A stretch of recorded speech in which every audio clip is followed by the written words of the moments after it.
Welcome to Off the Cut, a podcast where we talk about building, making, and answering all of your questions. I'm Eric from Spenceley Design Co. And I'm Zach from Zach Builds. If you have a question that you would like us to answer on air, you can send it to offthecutpodcast@gmail.com. You can find both of us on YouTube, Instagram, and unfortunately, because we have to keep up with kids, you can find us on TikTok too.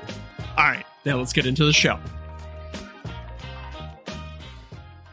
Howdy, everyone, and welcome to Off the Cut episode 88. We're up in Toronto and here in Ohio. Today is known as Tuesday. Oh, damn it. It's Monday, isn't it? It is Monday today. Oh, I messed up these notes. This just goes to show how much of the intro gets copied and pasted every week. So, known as Monday, October 30th, 2023. And on this day in history, the Green Suiters podcast, the worst woodworking podcast in our space, available on Apple and Spotify, stole the Declaration of Independence in an attempt to actually have something interesting to talk about. But, Zach, one thing that the Green Suiters podcast will never achieve is a sponsorship by KM Tools. That's right, baby. Here we go. If you aren't familiar with KM Tools, well, it's the tool company that our hair gel loving friend Jonathan Katz-Moses started. You know him, Zach. Sure do. He's the man keeping Dapper Dan in business. What's Dapper Dan? It's a hair gel company. It's like the cheapest hair gel you can find. Oh, it's like you'd find it like a gas station. You get it in like a 5-gallon jug. Exactly. Well, if you don't know who Jonathan is, just look him up on IMDb.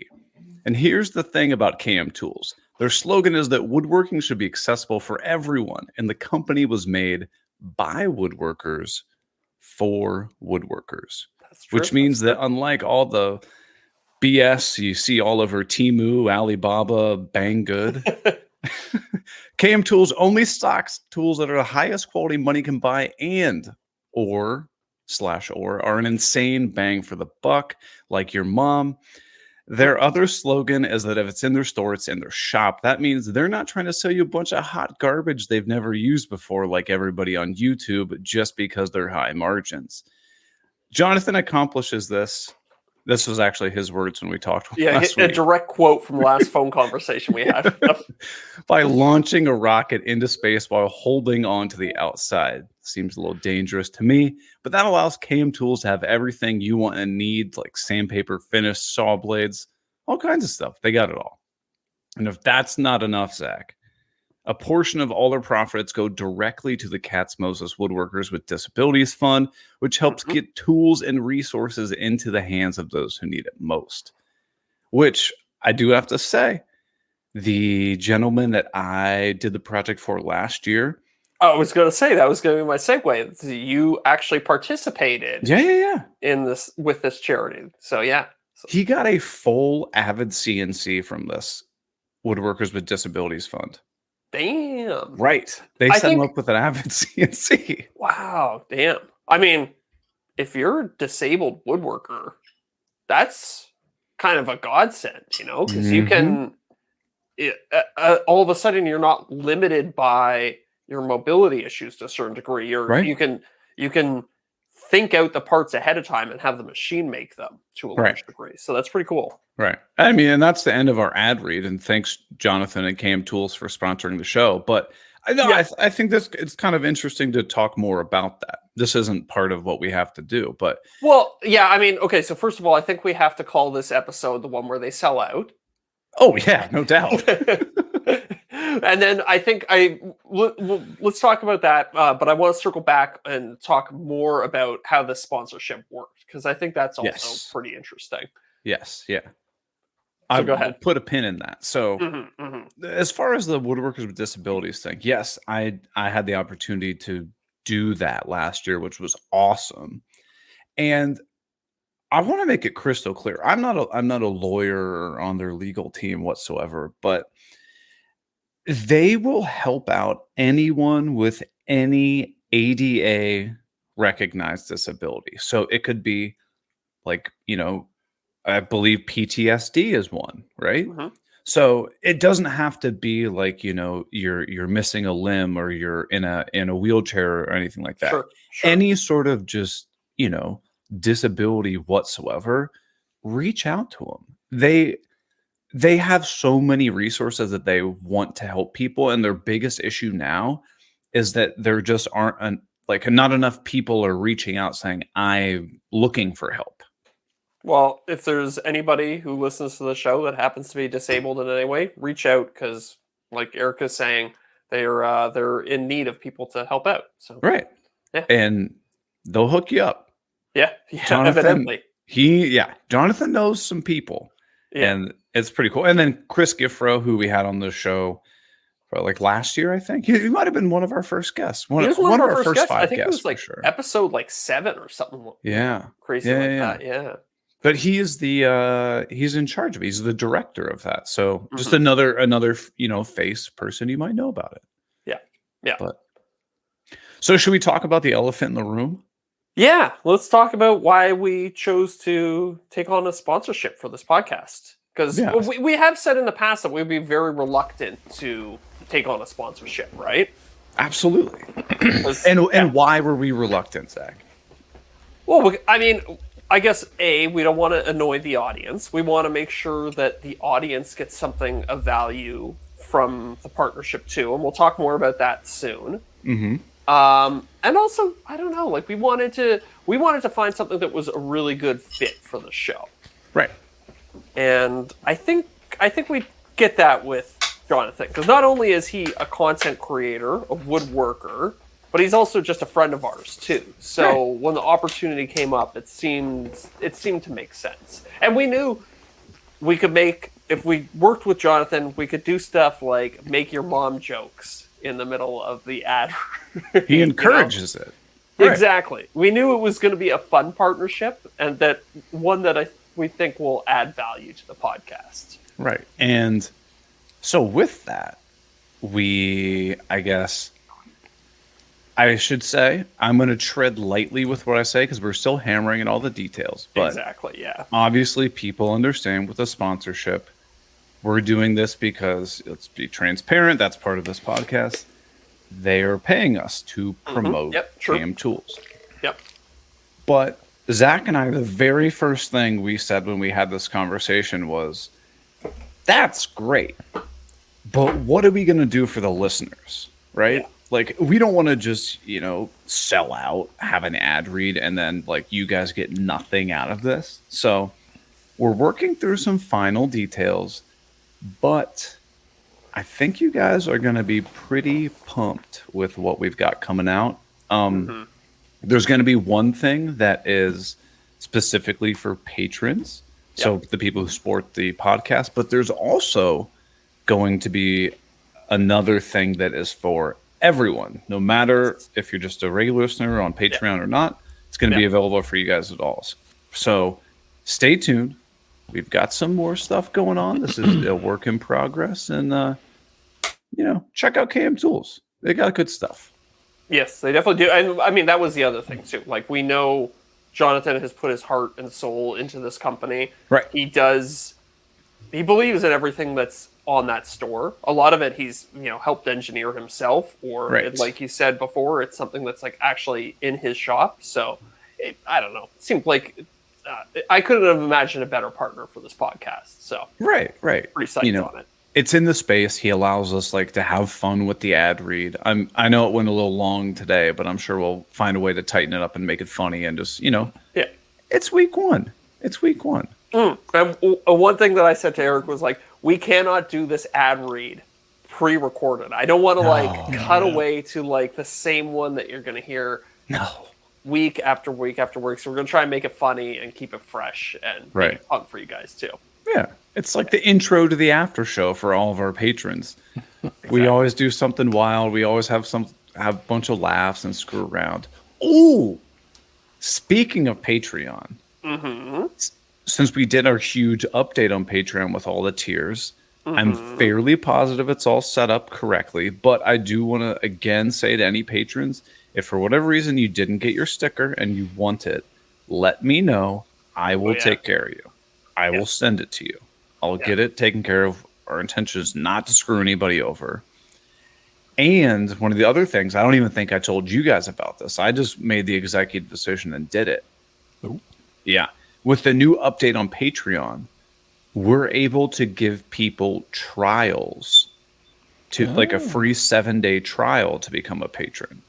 Oh, okay. That's neat. Yeah. So on the I added that. I think it only let me do one of the tiers, so I did it on the one that's gonna have like the live hangouts. So you'll get like a 7-day free trial. So if you want to just check out the after show and see what that's all about, you sign up for a trial. Wait. Sorry, I'm confused. So, somebody can do a trial of the. So a non-Patreon person could do a trial of the after show and see what the after show is like. Yeah. Okay, I wasn't sure if it was allowed. Does it also allow, like, say somebody's on the lowest tier, does it then also allow them to skip to the highest tier so that they can, like, join us for, like, one of the group hangs? I have no idea.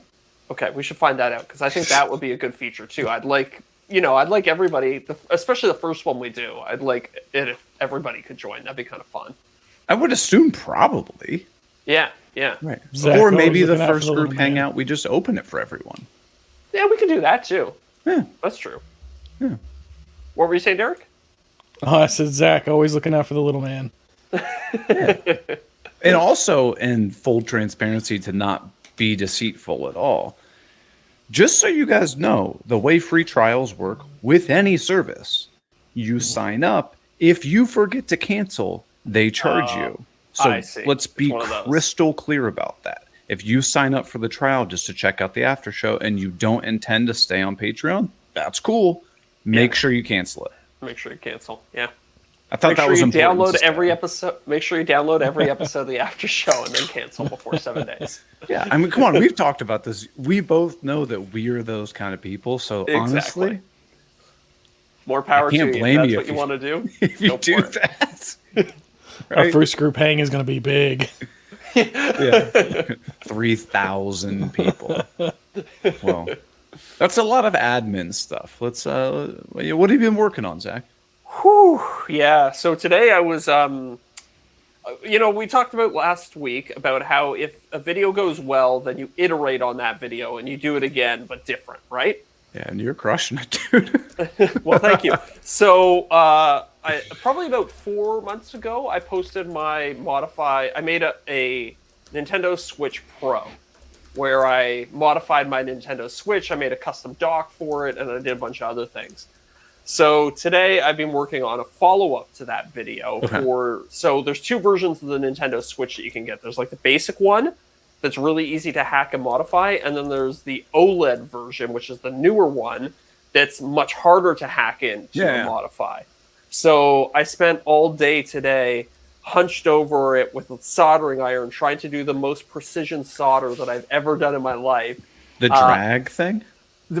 Even more precise than that.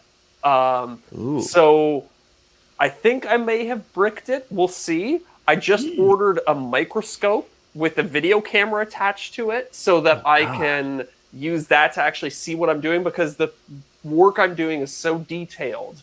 My eyes are failing me. Like, I can get up like within an inch of it and I just can't get my eyes to focus. It's so small. Whoa. Yeah, so I got this microscope that's essentially connects to a screen, and it also has an SD card in it, so it's good for recording the video. I'll be able to like record all the super detailed stuff that I'm doing. And Dude, I'm hopefully pumped. Like, I'm genuine. This is super interesting. That's pretty cool. So hopefully I'll be able to repair it and see. But yeah. So that was my day today. What do you think happened? Do you think you like bridged connectors? I think if I had to guess, I probably bridge connectors, or maybe I've just not connected something that I thought I had connected, but it won't turn on now, which is the crappy thing. So I think I must have bridged a connection somewhere inside of it. Did you unplug it and plug it back in? Yeah, unfortunately. Did you reset cache and cookies? Yeah. Trying to give So you. yeah, that was my day today. I basically ran into a bunch of problems, and then I threw some money at them to see if I can fix it. Hey, I mean, that's the American way. What percent likelihood would you say you bricked this thing? I'd say like low. I'd say 25% chance that I bricked it, and 75% chance that I'm just going to have to get in there and remove a little bit of solder, redo a couple connections, and fix it that way. So let's say you did bridge a couple connectors, right? And then you went to go power it on. Does it have like onboard fuses, relays, capacitors that you could have like blown those components on there?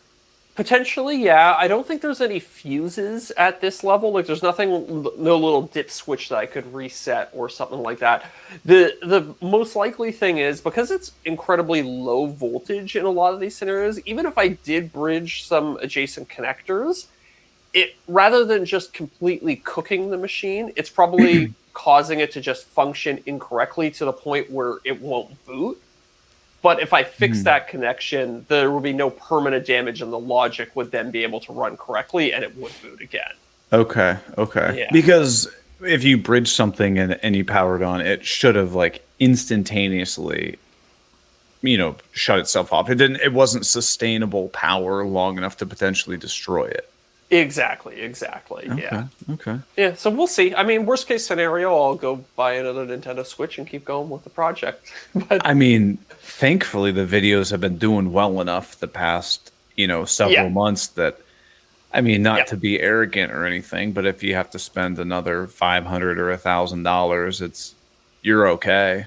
that's what I did with my second last video, the ROG Ally one. I ended up bricking one. Well, not bricking. I ended up destroying the case for one. So I had to go buy a second one. But luckily, it's like, I had a sponsor. I had the budget. I was like, okay, this sucks. I'm essentially losing $1,000, but it's on a video that's going to potentially make multiples of that. So. But see, that's the thing. Like, your audience is gonna love if you're showing working on the Switch, and then you get a crap moment, and you brick it. They're gonna be like, okay. So like, he doesn't just do it perfectly every time. They're gonna love that. Well, I'm hoping what I can do is have the oh crap moment where it doesn't turn on, and then I can then show people how to fix it. Right. Rather than just go like that. I think that's more valuable than just going and, spending more money. But if I have to, I will. So this is probably anecdotal, but do you find that a lot of your audience that's watching your videos are also performing this stuff or trying to accomplish this stuff, or is it more entertainment? I think it's more entertainment. It's just the same as woodworking, honestly. Yeah, right. Yeah. You do a video, gets 100,000 views, and 3 people buy the plans, right? Exactly. Dude, my last one, the Nintendo 64, I made the 3D print files available for it. Yeah, I just watched it the other day. Anybody buy it? So I think I have 300,000 views thereabouts on that video, and I've sold 5 of the 3D print files. So you made $25. So I made $25. Yeah. And I had one guy, and it's funny, I forgot to include one of, so I can, it's actually a bunch of 3D print files. It's a zip file. Yeah, it's a zip file. So I compiled all of them into the zip file, and actually forgot to include one. So I had a guy email me, and he was like, hey, there's like one of the STLs is missing. So I had to go through the process of responding to his email, going and creating a new zip, uploading that to Etsy, then he also emailed me because Etsy was being a little bit weird. So probably had about 2 hours into just troubleshooting this issue. It was obviously my own fault. I actually refunded the guy's money just because of the hassle of it. Yeah. And I was like, oh, okay. So I just, made $25. I worked 2 hours for that. So, $12.50 an hour. Right. Well, okay. I guess this is different than plans because it's basically just the STL file. So you had already created them and you're just like repurposing. But dude, if you make like plans and you spend, for everybody out there, plans take a while. Days. A while. Yeah. Right. And I have plans that I have never sold. Really? Oh, I'm surprised to hear that because I've I know not all plans are big sellers, but I assumed you would have sold at least a couple on some of your videos. No. See, this is digital product. I was actually out to dinner with a friend recently, and I was thinking about this. I was really reluctant to do plans in the past, especially when I was doing more woodworking projects, because I really didn't know if a video was going to do well. Mm-hmm. You know, you might get 100,000 views, you might get 10,000, and Right. it's like if you get 10,000, it's probably not going to be worth it. So I feel like as a creator, you really have to dial in. You have to know that you're going to get X number of views per video before you Right. invest all the time into creating a digital product that goes with the video. Right. Yes and no, because when I first started, I made plans for every single thing that I built. And now you have a huge back catalog of plans, which is Yeah, kinda nice. I have yeah, true. 58 now, I think. Right. Right. And honestly, that was my very, very first revenue stream. I Right, might have only yeah, been fair. making like 50, 75 bucks a month. But I mean, that was Yeah. like before I was monetized on YouTube and before I had any sponsors. And like, that was really the first kind of like consistent, albeit That's a fair point. That's a fair point. So if you had to income. if you personally had to do it all again, would you still start with plans or would Yeah. you wait till okay, all right. But I wouldn't have given them out for free. Because Oh, my you gave first it like free. 15 are free. Okay. I mean, that was a growth strategy I saw for a while on YouTube. People would put like free plans right in the title. Right, and that's Oh. what I did, and it didn't do much. I remember I was listening. Oh man, I can't remember what the podcast was called. They don't do it anymore. It's Mike from Modern Builds. He was like one of the YouTube guys that I first started watching back in like 2016, 2017 Yeah. or whatever. No, probably later than that. But yeah, his thing was always like, "Oh, I'm always giving out free plans," and I was like, man, maybe I should do that too. But then as I became more knowledgeable about the business and what it was doing, it was basically I'm giving out free plans, but then I'm putting a sponsor in the video. So it's like you can offset that, right? Right. Yes. You're making 15 grand on a 60-second mid-roll ad. You can give out free plans. Yeah. I wonder if it'd be interesting to see how the evolution of pay for creators and sponsorships has changed over the I would years. love to know. Yeah, like, did you think like back in 2016 he was getting 15 grand for a mid-roll ad or something like that? I don't know. Yeah, I don't know. Yeah. I wonder if this could be something we could ask our agent Mark about. Like, if be like, hey, how's the landscape changed? He might be an interesting podcast guest. That's what I was just gonna say. I think he'd be a good guest if we could talk him into it. Yeah, he's a talker. He loves to talk. Yeah, it's true. It's true. Every time I get on the phone with him, it's like at least half an hour. Right. It's same with Jonathan. You get on the phone with Jonathan, and he's like, "Oh, let me show you what I'm making, what I'm modeling," and like I love that stuff. I love the behind the scenes of like product creation, everything like that. So like, I'm not making fun of. Well, I am making fun of him, but I love it. I love it. That's good. So what were you working on today? So I am still waiting on the chessboard to fully cure on the top. I'm so nervous. Yeah. I'm gonna flip it over and sand it, and then like indent the top. So So they make those like sanding puck things. Have you ever seen those before? I have them, but I'm still nervous it's gonna indent them. I want the epoxy to like fully cure for like 5x the time it says it should. Okay. So you're not just to so be much so sure. you're not so much worried about like little things scratching it. You're more so worried about the pressure of those pucks creating like puck-shaped indents on it. Right.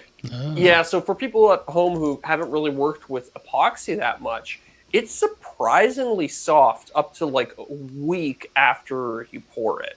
Like, I mean, it's cured in like 24 hours to the touch. yeah, you could like knock on it and it would sound hard, but Right. if you took a clamp and clamped it to the table and then removed the clamp, there may very well be an indent where that clamp was.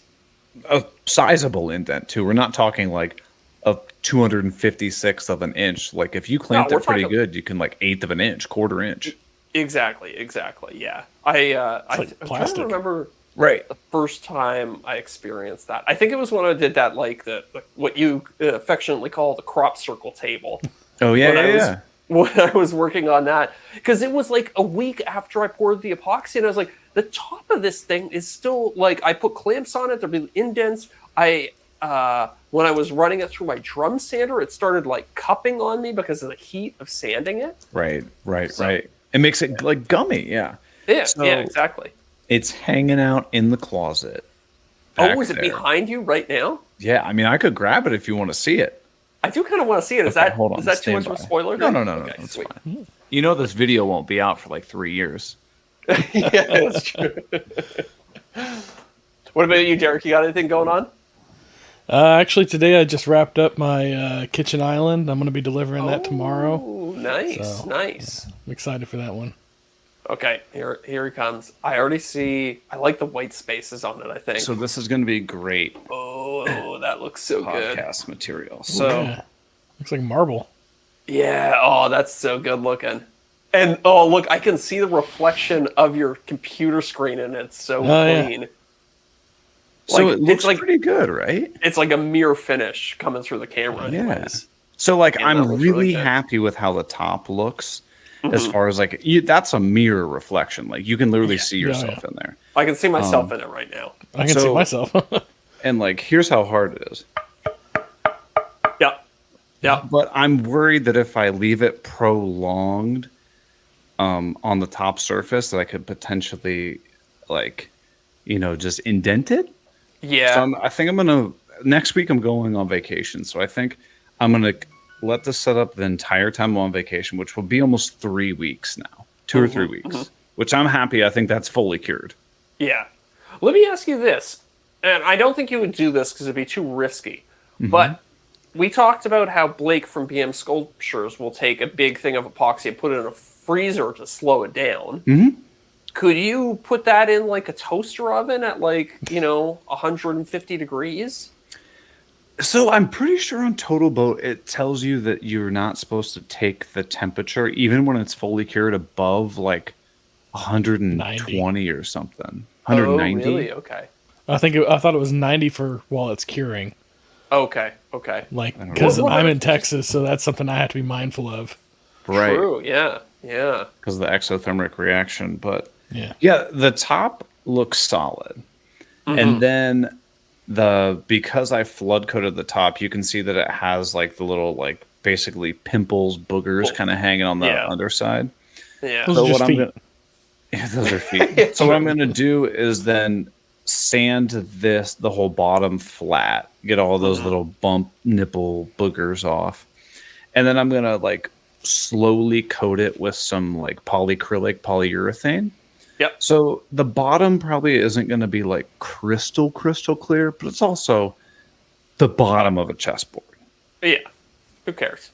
And you and I both know, Zach, that this is like crystal clear mirror finish right now. But as soon as pieces start sliding all over it, it's going to get scratched up. Well, I was just thinking about that. You almost need to get like little felt feet for the bottom of the chess pieces. Right. Like, you know how they make those little circular. I think I've even seen. I mean, most chess pieces have felt on the bottom of them, anyways. What am I talking about? Maybe this is like I think so. Yeah. yeah, a little green felt thing they always have on the bottom. But I mean, Green. yeah. Well, the green's more like the pool table. Yeah, Probably depends yeah. on the color of the piece or whatever. I don't know. Yeah. This reminds me of, back in my grade 7 and 8 school, and this shows you what a little hoodlum I was when I was a kid. We had chess class, and it was basically just an class? hour. Yeah, it was an hour. I don't know what it was. It was like once a month or something like that. It wasn't all the time, but we had chess class like once a month. Okay. And I remember one time the teacher left the room for like 30 minutes for a long time, and anarchy just ensued. And all of a sudden, we were having a competition about seeing who could throw chess pieces the furthest out the window. And my grade 7 and 8 school was probably like 3 floors up. So we opened this big window and we were throwing chess pieces down to street level. And I think one of my friends managed to get one inside a moving vehicle. Or at least that's what he said. Maybe he was just messing around because he was a 13-year-old kid. That's nuts. Yeah, good times. Good times. There was one time I wasn't there, but it's a story some of my friends talk about. They were out fishing, And a lot of times you fish like under an overpass because it's like nice in the summer. It's like nice and cool. There's like a stream that goes underneath it, whatever. They were fishing, just casting out there. And then one of my buddies, he just take a big cast, and then he just hears. Well, if you know anything about fishing, that means something has got your line. Yeah. And it is like dragging your hook fast. And I guess he was like, fish on. He thought he had like a marlin or something like that, and like an Ohio stream, which is like the biggest thing you're gonna get is like an 18-inch, maybe, probably even 18-inch would be aggressive, like a bass, right? And I guess he thinks that he has like the biggest fish of his life, like it's prehistoric size. And then it just keeps going. And then one of the other guys that was there was like, dude, you caught a car. So he hooked a car, and literally his entire spool of line is just like dwindling like super, super fast. And then he finally literally just took the entire spool of line, I guess. Wow. With the car. So what happens when you get to the end of the spool? Is it smart enough that it just lets go, or is it connected and then you lose the rod too? I'm assuming it just let go, or like the line broke, right? Because a car has way more pulling power than a fish. Teeny tiny fish, right? Yeah, fair enough. And I guess you probably weren't using the same line as like a deep sea fisher would use to pull in a 50-pound tuna. Yeah, but those are good times. It was interesting. Well, you know what else is good times? What's that? Do we have We've got this week? three new patrons this week. I know. Okay. I know. People are getting excited. They must have heard somebody's leaked the new Patreon benefits that are coming with the new sponsorship. That's what I think. I know. New this week, we've got SR Woodworking. Andrew. No last name. Just Andrew. Okay. Maybe Andrew Bernard. Perhaps. I'm looking at Andrew's email address right now, actually, and there's no hint of a last name in the email address either. Do you know any other famous Andrews? I've been watching a lot of Office lately, so I appreciate the Bernard reference, but no, I don't know. Prince Andrew, maybe? Ooh. Okay. Is he the pedo? I don't know. But they're probably all pedos. Yeah. I don't know. I'm not up to date on my royalty. No, well, you don't keep up on the royalty drama? No, I can barely keep up on the Taylor Swift drama. There's Taylor Swift drama? Oh, damn, I didn't even know. Oh, Zach, where have you been? Where have you been? That's right, you watch Canadian football, not American football. No, nobody watches. Not even Canadians watch Canadian football. I know multiple people from high school that play in the CFL, and I still don't watch Canadian football. I bet there are more people who listen to the Green Suiters podcast, available on Apple and Spotify, than watch Canadian football. I think professional Canadian football players make like 60 to 80 grand a year. So that should tell you how big the viewership is. They all still have like other jobs. Yeah, I could see that. Well, our other job is announcing our new top tier patron, Gary Furness. Gary Furness? I don't even... Okay. This is why I hate Patreon, because I can't see some of these new people. Well, don't worry, patrons. I got your back. So that brings our top tier list of patrons to Gary Furness. It's a long list. Yeah, Chris from Black Forest Creations, Josh at Freedom Workshop, Brooke Appler at Grizzly Bear Woodworks, Dadu, Luke Schmidt, Corey Duvall, Jason Price at Priceless Pro Designs, Scott Eastman, the EC's Woodshop, and of course, the Power Cocker, formerly known as Wes at Willard Furniture. Now, my question is, how long is Wes going to keep the Power Cocker, formerly known as Wes, now that we don't have the Power Cocker tier anymore? Hey, that's up to him. Him. Fair enough. I think he's still the highest, right? Yeah, his new title is Wedge Salad. Okay. Well, I need to go through Patreon, and I gotta make sure update the names to see if anybody updated their name or not or whatnot. Okay. But Okay. yeah. But so for everybody who's late to the game, Patreon, #1 draw, you get the after show. It's basically an entire another podcast. You get to ask us questions. Yep. And more we're gonna uncut? start a little more uncut. We'll talk about dollars, we'll talk about sponsors that, pooped all over us, stuff like that. Not literally, figuratively. But you get the after show. There's no longer merch. I got to take that off the notes. You can get Yes, we your eliminate name. Yeah, you can get your name on the show. You can join our new live hangouts. So it just would be like a big video chat meeting. You don't even have to turn your camera on. You just ask questions. We can talk about anything. We'll just have a good time. Yep. But guess what, Zach? What's that? I downloaded the Discord today. You're on Discord now? And so now I'm on the Off the Cut private Discord. Hold on. Let me thing. Oh, you are. I got a notification from Eric Spencer. I on have Discord. no effing idea how to use this app, but I think I left a comment somewhere. You left a comment in the welcome section. Nobody can reply to. No, it's got a bunch of emoji responses. I'm looking at it. Oh, right it's got now. emojis. Yeah. Yeah, it But says, I think no I'm, What's text the welcome replies. section? I think I'm on this thing, but I've I got think no it's- idea what the hell I'm doing. That's It's big for the my energy. admins. It's just the splash page for everybody to land on and tells you about the Discord. Okay. Yeah. Usually when people first sign up for the Discord, they say hi on the welcome page, and everybody greets them. But then you quickly shuffle off into all the other chat rooms. Okay.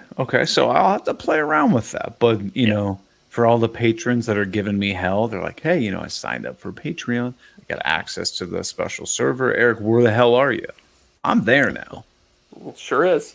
Is that going to be my new bathroom app? Is that what that is? Might be. I mean, I've been guilty of browsing a time or two in the bathroom. Okay. I'll figure it out, guys. You give me some time. I'm new. Gotta figure it out. But yeah, if you want to support the show at all, head over to patreon.com/offthecutpodcast and be patient because we've got some even more stuff coming to Patreon soon. We're just ironing out the details with Jonathan. Yeah, it's funny. We went through all the effort of redesigning the Patreon tiers, and we're like, oh, what are we going to include as new perks? What are we going to do here? What are we going to do there? And then basically, as soon as we announce it all, we're like, and then there's more coming. It would be nice if we had got it all timed together, but whatever. Sometimes life just works that way. But I think people are going to be excited about what we got. I think so. out. I mean, when we were crunching the numbers on, without getting too specific, but we were crunching the numbers on the amount of value somebody might potentially get from what we're planning to do versus what the Patreon costs. Oh, yeah. Yeah. It's in the millions, isn't it? Yeah. Well, it's not millions, but it's, yeah, it's good. Let's just say there's money potentially going back to people. Yes. Yeah. But I didn't say that because It might be, we still got to figure out.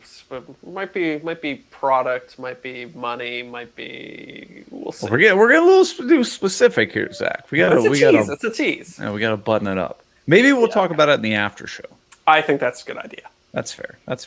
But yeah, so I got that chessboard going on. I did a nice, good because after all the epoxy work. Oh my lord! After all the epoxy work, the shop was a nightmare. So I did a huge deep clean on the wood shop in the garage, feeling good. And now I'm like, what the hell do I make next? Yeah. So what do you have do you have any ideas in the queue? You haven't really talked too much about future projects lately. No, I go through these ruts, maybe you can call it, every once in a while where I don't see anything that really inspires me to want to build or try a new technique. And then I'm like, I don't want to just mail it in and just build some crappy piece of garbage that because I think it's very obvious that if I put out a video of something that I'm not excited about, Yeah, I think it comes across pretty clearly. Right. And, just your presentation and energy and blah, blah, Yeah, blah. you're like, oh, and I made this coffee table. Like, And then I did this, and then I Right. did that, and here it is. It's all done. It's fine. Bye. so I guess I'm taking this sounds like I'm a musician. I'm taking a hiatus from building stuff right at the moment. Actually, What are they? A hold on. sabbatical. A sabbatical, thank you. And I've been focusing a lot more on like administrative stuff. So I've been really trying to figure out like the Facebook thing. So I'm really trying to hit this one. I have to get 60,000 minutes on Facebook to be fully monetized. And I'm really trying to like repurpose a lot of old content and put it into Facebook, kind of like the Workbench Con thing that Brad from Fix This Build That was talking about. No, not Voo. Oh, I see. Like yeah. Facebook Okay, you're just trying to strategy. get. Okay, sure. Yes, yeah. Right. So I've been focusing a lot on that, and then I signed up committed myself to a bunch of stuff with Craig for the holiday season. So I'm doing like plans for their website and whatnot. Yeah, I saw you just on Instagram. You put out like it was like a little media center for Craig with plans and everything. Yeah. Was that an old project? So Craig isn't listening to this, but yes, that was the second YouTube video I ever put out. But I was looking at it. I was like, website. I was looking at it. I was like, that's like not. Well, I don't know. It wasn't bad, but it looked like a more amateur project than what you've been doing lately. Yeah, but that was what Whitney was looking for. She's like, hey, we want to put some plans on the website. We're really looking for some like entry level, basic, beginner level focus stuff. And I was like, okay, yeah, no problem. Yeah, I'm happy to put it on there. So let me inside baseball this one. Is this a set of plans that you made for a YouTube video a long time ago that haven't ever sold? Yes. Actually, no, they're free plans. They were free plans. Okay. Yeah. Okay. So, I mean, look, everybody's happy. Craig is clearly looking to build a catalog of projects that they can sell to people. Yes. You provided them with that. Like, so what? Well, yeah. And they're free. Their number one game is to get their website to be a hub where people go to get tons of different plans from all different sorts of creators. And then when like you're on the plans, it's like, oh, what are the tools you used? Oh, I used the 720 pocket hole jig. Boom, there's like a shop now button. You get it from their website. Their whole thing is to make their place a hub so people come get the plans and get their tools, right? That's what they're concerned about. Yeah, they're spending time on the website looking at plans, and then there's also banner ad for other Craig stuff on the side. Exactly. Do they have some sort of like discussion portal where people can like talk about the projects and stuff like that? That'd be a good way to keep. That'd be a good way to keep people on the page. Mm-hmm. Are they selling the plans, or are they giving them away to get people to buy stuff? 100% free. Free. All of them. Did you use any Craig products when you made that? Yeah. Set of plans? Oh, yeah. Perfect. There you go. Yeah, exactly. Yeah. That's why I was like, yeah, I don't think it's scummy. It's just like, yeah. I have it's kind of the same way I feel about when brands are like, hey, can you make a short form video? And you're like, I literally have all of the B-roll from old projects. Yeah. I can just take the B-roll and then just record a new voiceover and I'm done. Like I don't think that's shady. I think that's an effective use of your time. Yeah. Well, I mean, it like obviously if it's if they just want a video of you using their product and you've already used it, why wouldn't you use that footage? Exactly. One time that security camera company came to me and they were like, so I did a YouTube video for them, and then they came to me and they also wanted short form content. And I was like, oh, perfect. I don't even have to go record anything new, really. I can just use all the old footage I have. It'll take you an hour to chop some stuff up and to do a voiceover. Exactly. Like, you know what was so funny about that specific project too? That YouTube video tanked, it's like 10,000 views or something like that. The short form video that I made, it's got like 750,000 views or something like that. It's like, okay, well, at least somebody saw that image. Oh, that's funny. That's funny. Yeah. But so we should also, when we throw out numbers like that about views, 10,000 views on YouTube is awesome for some channels. But when Zach's you're expecting at least 150 recently. You'd be bummed if you're not hitting 150. Yeah, but that was like a year ago, so definitely back then I was not. But yeah, now I'm kind of hoping for at least 150 on everything. Right. Yeah. But so you gotta, whenever we talk about view numbers, followers, stuff like that on the show, it's relative. It's all relative. It's relative. Yeah, it's all relative to where you are in your journey. So, like on our podcast Instagram page that Deric is absolutely crushing. Yeah. If we get like a couple thousand views on one of those reels, we would be like, whoa. I was We looking had a at couple. Yeah, we have. I was looking at the Facebook too. We were getting pretty good views on Facebook as well. I think Facebook's the one where we had something hit over 10,000. Whoa. And that's nuts. And I should say, Deric, when we were talking to Jonathan Katz-Moses on the phone the other day, he was like, who's doing all your videos? Because they're doing a great job. Oh, yeah. Yeah. Oh, wow. So there you go. He gave there's a you little big compliment. accolades. Yes. Oh, thank you. Definitely. Yeah. Which, by the way, we should announce to everybody that thank you so much for supporting us on Patreon. Because of that, we're bringing Deric to WorkbenchCon this year. He's never been, and so we wanted to invite him. And you guys are the ones that sent him there, so thank you. Yeah. Yes, thank you. So, alongside that, I've been working on some of the Craig stuff and whatnot.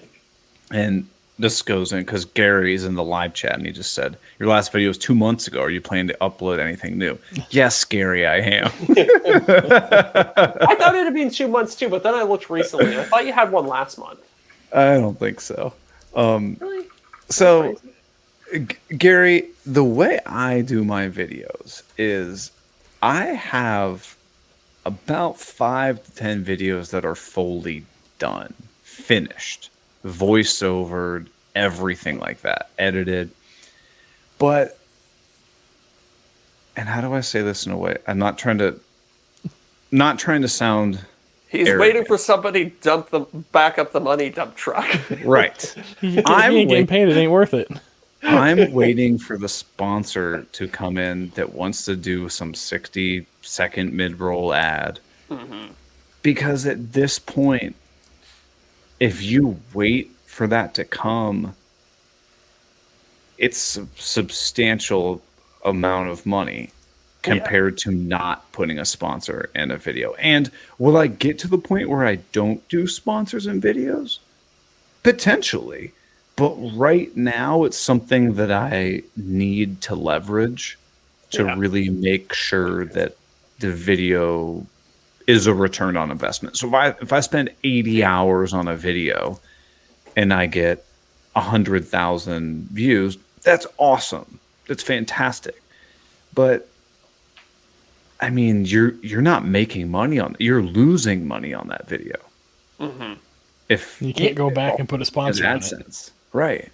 Yeah. It's interesting. Like I think we've both had months where I don't know. I'm trying to think like, at what point would I stop relying on sponsors? And certainly I've had months where it's like, like my channel made enough that I didn't need a sponsor to keep the lights on, but just to know like you could potentially be getting this money. It's hard to turn it down. Right.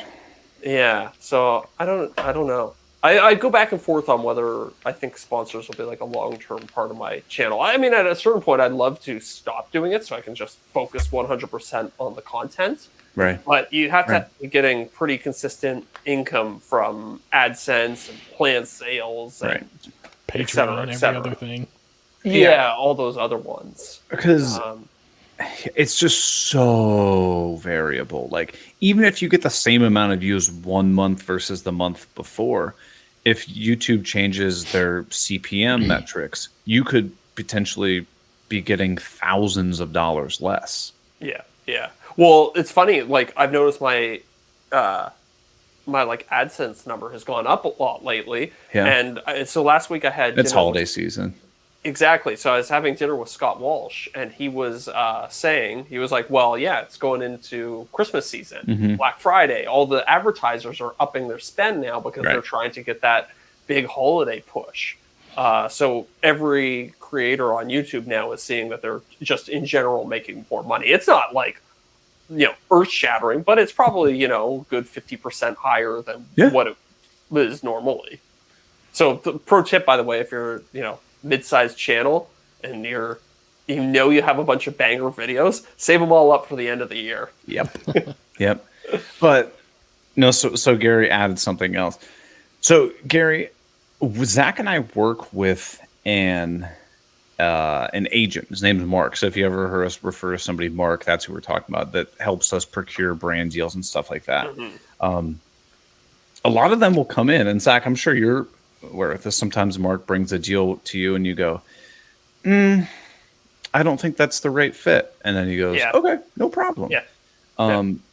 And this stuff takes time. Like, it might take a couple weeks or longer for them to go through legal, review all these contracts, do all this back and forth stuff. So a lot of times, even though I have videos ready to go, sometimes a sponsor, like, you can't get it turned around in the timetable that they want, and you're not going to go with you're just not going to go with them. So a lot of times I'll wait. And then the other thing you added is that the more you put out, the better chance you have at getting someone. Not necessarily, because if you put out videos that don't perform well, then the rate that sponsors are going to want to pay you for subsequent videos is less. So you really want to put out a video and optimize it. Spend the time to change the title, change the thumbnail, really get it to perform well so that you have a higher value to give to sponsors. But I do have one lined up. I'm just waiting for one of those portable battery things. I'm just waiting for them to send it to me. But Gary does raise a good point. Like, there is a bit of a chicken and egg thing, right? Like, 100%. Yeah, you had to have something to show sponsors, but it's I think this, and again, I think I'll credit Scott Walsh with this. Like, he put me onto this idea of consistency is super important when you go to the negotiating table with brands. If you can show consistent results, and it doesn't even have to be, you don't have to be getting 500,000 views on everything. No. But if you're getting consistently 50,000, 30,000, whatever the number is, as long as you're hitting that consistently, you have a lot more leverage when you go to the thing, because you can say, well, look, I can guarantee you X number of views, essentially. Right. So, because if you have 1 million views, 8,000 views, 10 million views, 500 views, the sponsor is going to be like, I don't know if I'm going to be getting a 1 million view video or if I'm going to get a video that 3 people see. And that's terrifying for them as far as ad spend goes. Well, you're essentially gambling at that point, right? Absolutely. Yeah. It's 100% what it is. Yeah. But I think, I've had long periods on my channel like that. I would say basically any time up until the last 3 or 4 months, I was very inconsistent with views. And a lot of time that was caused by sponsors too. I would get a sponsorship and I'd be like, oh, I need to rush to get a video done so that I can put, because a lot of times sponsors will come to you and they'll be like, we want 4 videos in the next 2 months. So I would have 1 good video and then 3 kind of filler ones. Right. So that happened a lot. Right. And then honestly, the other thing is what was I going to say? For me, the freedom of knowing that I have videos done allows me to honestly to have these periods of time where if I'm not super inspired to make or build anything, I'm not just making crap. I can go, I'm not really inspired to build anything right now, but that's cool because I can still keep moving the business along, and I'm not forced to just do something that doesn't excite me. Yeah. I think that's, Is there a point? Is there a point if you didn't have a sponsor that you're negotiating with currently that you would have to go, you know what, I need to put something out to keep my channel alive? I wouldn't say, I think need is a strong word, but if it had gone Like if I didn't have anything lined up this month, I would have just put a video out with no sponsor. No Yeah. problem. Yeah. I think, at a certain point, like you need, sponsor bait almost. Like you need to show that your Right. like channel's still active and that you're still Yeah. producing content. But then again, like that's the nice thing about having an agent is he acts as kind of a middleman and Right. he's out there negotiating and he's saying, oh yeah, like no, Eric's channel is very much not dead. He's got a bunch of videos. He's just ready to go. Like he's just ready, waiting for your sponsorship so that Right. to go. Right. Right. So, And there's I'm sure so that's a much. selling point. Oh Yeah. yeah. There's so much behind the scenes stuff too. Like I spent 5-6 hours today going through old videos, A/B testing stuff, yeah. and I'm getting videos that are 3-4 years old that I'm sending to the moon right now just by spending a time while I'll watch the whole video, like pull out a couple ideas. What are some like, emotionally responsive thoughts or statements you could tag along with that video, and then change the title and find a different, thumbnail to put along with it. And like, I think there's all of that kind of work that a lot of creators never talk about. For sure. Yeah. That is so time consuming. Yeah, and it's like it's important work that's unless you have the data of TubeBuddy to back it up, it's kind of nebulous because like you'll change the thumbnail and title on a video, Right. and nothing will happen for like a couple months sometimes, especially if it's a really old video that's essentially dead. You need like it takes a while to gather that insight, so you basically can't do it without the assistance of software. Yeah. But yeah, and also, if you're a super busy creator, a lot of people will be like, that video didn't perform well. Okay, I'm so busy, I just have to get on to the next one. I don't have the time to sit there and tweak things until it does work, which is, based on my own experience, is almost always possible. Like you can almost always revive an old video by just putting in that extra work, but it's hard to find the time for it. And that was the thing. One of the things that we talked to John Cesaro from Lincoln Street a lot about is like, you put so much effort into making these videos. I don't care if it's these are the 10 tools I wish I bought earlier. We all know that those videos you can film in a couple hours. Yeah. You're still putting tons of effort into like the scripting of it, editing the video, putting it all together, compiling your thoughts. And like, even if you spent 2 days on it, like that's 2 days of your life that you just put on a video and then it flopped. You're really not going to spend a little time to like try to revive 2 whole days of work? Yeah. Well, there's like an emotional toll that comes with a video flopping too. Like if you put out a video and it sucks, you're like, the last thing you want to do is like, okay, now I need to do some self-reflection, figure out why it sucked. And like, sometimes it's easier to just be like, okay, I'm done with it. I'm going to move on to the next thing. I'm not even going to worry about it. I'm just going to keep moving like a shark. Right. But you shouldn't. You should sit there and spend the time. Yeah. So like my most recent video that I put out, I've been spending a lot of time A/B testing, trying to get this thing to go off because the click-through rate was great. The watch time was great, but it's just not getting viewed. I was talking to Drew Witt about this last week. We were talking about some videos and stuff that weren't doing super great. And he's having the same thing with one of his videos. So it was my Don't Buy Milwaukee Tools video. I changed it. Now it's me holding a Festool domino, and the title is YouTubers Are Liars. And I tripled my click-through rate on it. So it's up at like 15%. Holy crap. For a video that's 2 months old, like that's huge. Yeah. So yeah, this is where Zach and I know we're both analytical people. Like we could spend forever diving into the analytics of really just trying to nail a video and make it work well. Yeah. And that's the stuff It's that fun. no one sees about YouTube. And takes a lot of time. Yeah. But I mean, after I've watched one of your videos, Zach, I never know if you change the title and thumbnail because it doesn't show up for me anymore. Like, I don't care. It's interesting. I have had people comment like, why are you changing the thumbnail and title? And it's like, how would you even ever be in a position to know that? It's kind of weird. Well, Stalker.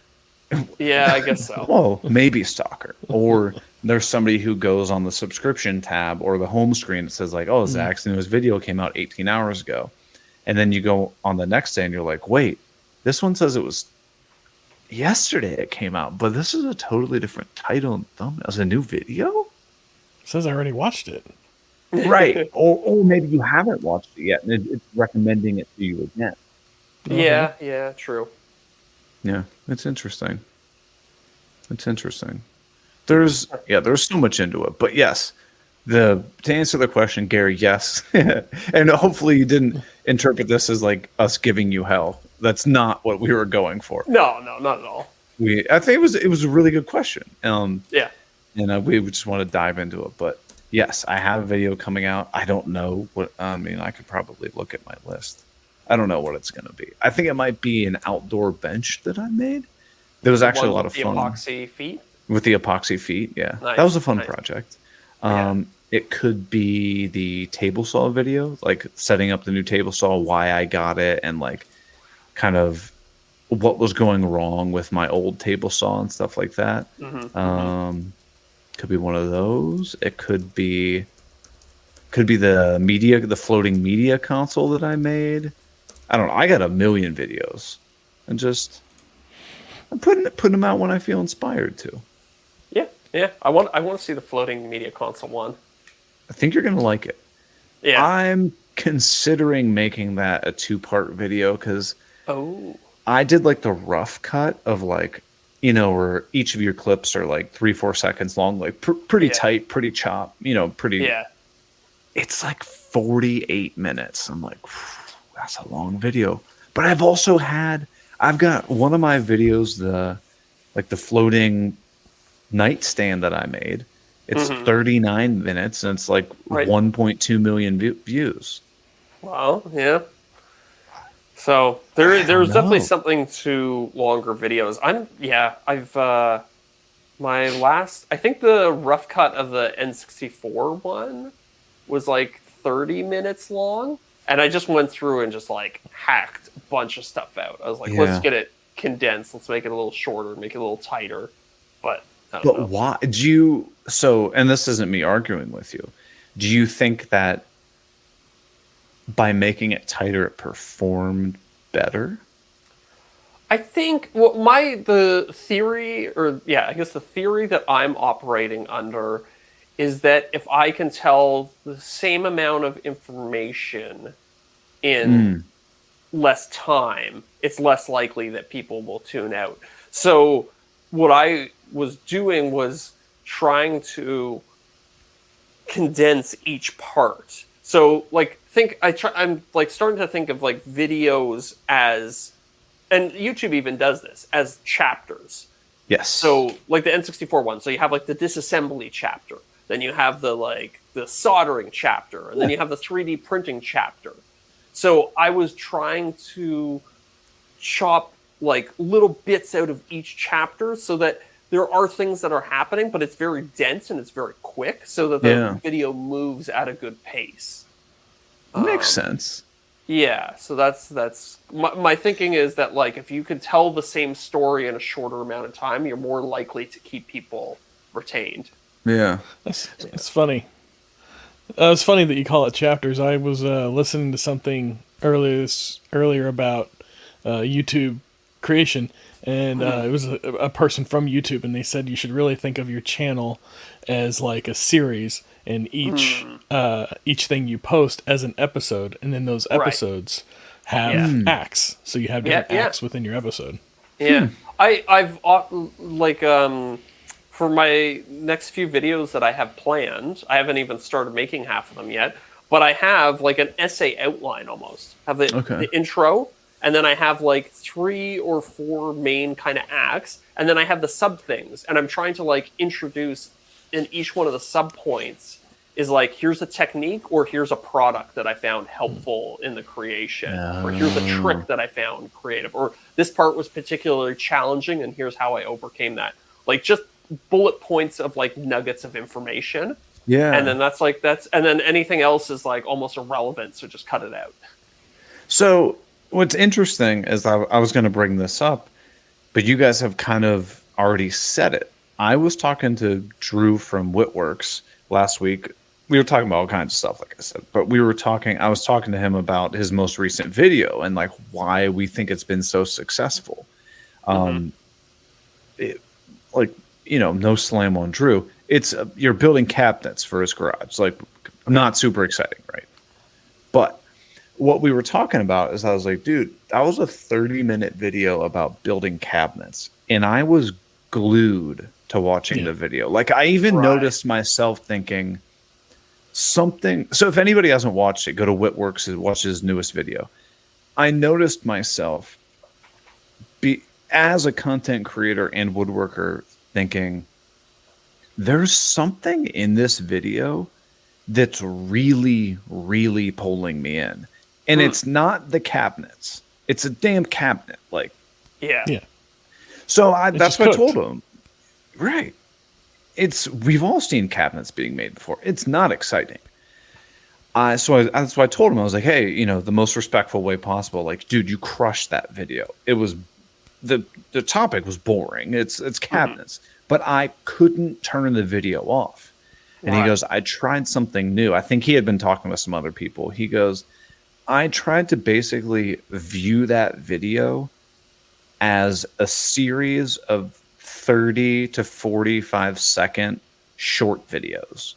Right. So it's like real fast. We're going to talk about, and the reason I brought it up, because you were like, oh, I'm going to have like a nugget of information. So he might have a 30-second thing about this. And then now we're going to transfer to a 30-second thing about this. And then now transfer to this one. Zach, I've noticed you've kind of started to do that with a lot of your videos recently in the effort to keep up like the pacing and make these builds that are very technically challenging palatable for people like me who don't know a damn thing about that. Well, and a thing I also try and do is at the start of, you know, each one of these like quote unquote chapters or sections of video or whatever you want to call it, I try and like start with some like outrageous statement or something that like piques your interest. Right. And like, I think a while ago I was working on a phone. I was like trying to solder two batteries together. And then they said something like, and here's the part in the video where I almost blew up my entire workshop. Because you're re-engaging, pulling people in. Yeah. So trying to include things like that. And I think that's what Drew's saying to some degree. Like, you know, like good short form content, it has to be engaging right off the bat. You got to say something to hook people, or you have to show something to hook people. Right. Oh, yeah. It's a quick dopamine hit that we're all looking for constantly. Exactly. Or like just piquing somebody's curiosity. Yeah. And if you can do the two at the same time, all the better, right? But it's like, oh, I need to hear the next 30 seconds to satisfy my curiosity. I need to see the next part of this video to satisfy the curiosity that has just been sparked in my mind. Right. It's basically reels without the scrolling. Yeah. Right. Yeah, totally. Yeah. Right. Then again, whenever we talk about this, these are in general things that we've found have been successful. That's not like a concrete thing. There are people out there different in 6 months. Oh yeah. Or they're just other there are people out there that do the complete opposite. They have a video that's slow as hell and people stay on forever. Yeah. You know, like you might have 45-second long shots that they never cut the camera and the videos are still successful. Yeah. Like, true. You know, at the end of the day, we're just three guys on a podcast that are just speculating to try to get this dump truck of cash from kmtools.com. That's the only reason we're here now. I was watching a video just before we started. I'm going to try and pull it up right now because I think it was good. So it was Peter McKinnon, who's like a photography, videography YouTube channel, and he was talking to one of the culture community managers at YouTube. Okay. That's the thing I watched, yeah. Yeah, so the title is YouTube Isn't the Problem, It's You. But he was talking about the culture manager from YouTube, or the community manager from YouTube, was talking about some of the things that they look for to show that a video is high quality. And so they said one of the biggest indicators that a video is high quality is if somebody immediately goes from watching your like the video that they just watched to another one of your videos.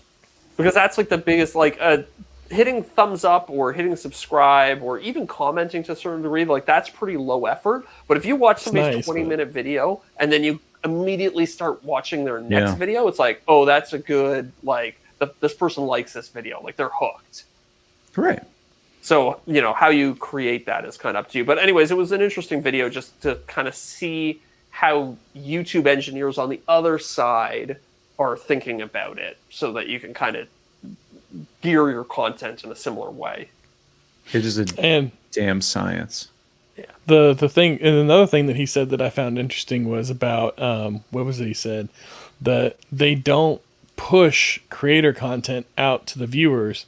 They pull content for the viewers. Yeah. Yeah. So they're the algorithm or audience, as they call it, is completely geared towards feeding the viewer, not sending your stuff necessarily out there. Yes. Yeah. I mean, it makes sense. YouTube's number one goal is to show you ads, so the longer they can keep you engaged on the platform to watch videos, the more ads they're going to be able to show. Simple as that. Yeah.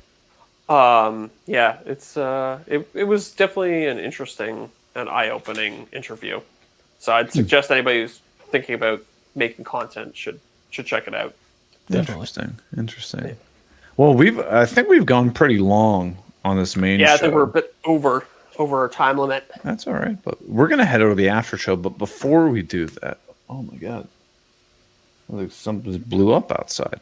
Really? Before I don't know, I'll probably just make it up. Before we do that, in honor of tomorrow's Halloween. Today's Monday. Tomorrow's Halloween. That's why we moved the podcast to the night. Yeah, happy spooky day, everybody. We have got our first Green Suitors burn. Ooh. User submitted? Yeah, buddy. Oh, baby. SR Woodworking says, I decided I want to go to Halloween as something that will really scare people. I'll be dressing up as the Green Suitors. Hold on. Bravo. Nicely done. You see, I got the gunshot in there too. I know, that was great. Oh, all right, everybody. We got to head over to the after show. We got some questions to talk about today. And there's actually a topic I wanted to ask you about. We'll talk about that next week. And maybe we tease the potential perks that we have in the works with tools. I'd say we do. Let's not maybe do it. Let's do it. Okay. Let's do it. All right, everybody. Thanks so much for listening. We will catch you next week on not the Green Suitors podcast, because that podcast sucks and it's trash. See you, everybody. See you, everybody.